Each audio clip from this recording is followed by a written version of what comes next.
So ayan mga kadrama-rama, lang ko pong inaabangan nyo po no yung next na mangyayari dito sa Prinsesa ng City Jail. Sobrang nakakatins na nga po no, at saka nakaka-excite na nga din po talaga yung pinapakita ni Director every episode dito. At alam naman po natin mga kadrama na ngayon ay nasa revelation stage na nga po talaga tayo ng drama na to. At alam naman po natin mga kadrama yung paniniwala nga po talaga ni Charlene ngayon at saka ni Dado na yung totoong nanay nga po talaga ni Prinsesa itong si Divina, pero yun ang hindi nila alam, itong si Lilani lamang po talaga yung makakapagsabi ng katotohanan.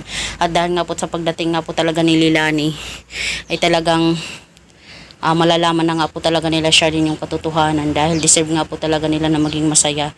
Deserve po nila talaga na malaman yung katotohanan at maklarify po talaga sila para hindi na po talaga sila malito, lalong lalo na po talaga itong si Princess at saka itong si Dado na talagang niligaw nga po talaga yung kanilang pagkatao, diba?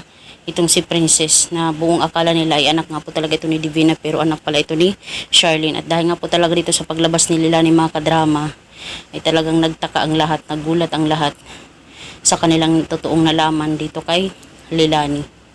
Kaya mga kadrama, dahil nga po talaga dito ay talagang hahabulin nga po talaga ni La Charlene itong si Divina sa lahat ng kanyang mga nagawang kasalanan, dahil sa kulungan talaga yung bagsak niya, no?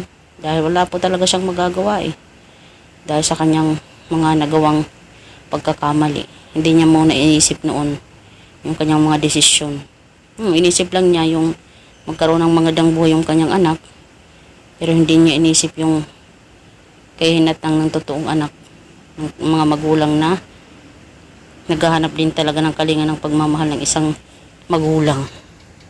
Kaya dahil dito mga kadrama, sa nalaman nga po talaga nila Charlene, Princess at Dado, wala na po talagang magagawa pa talaga itong si Divina, kundi pagbayaran na lang po talaga yung kanyang consequences.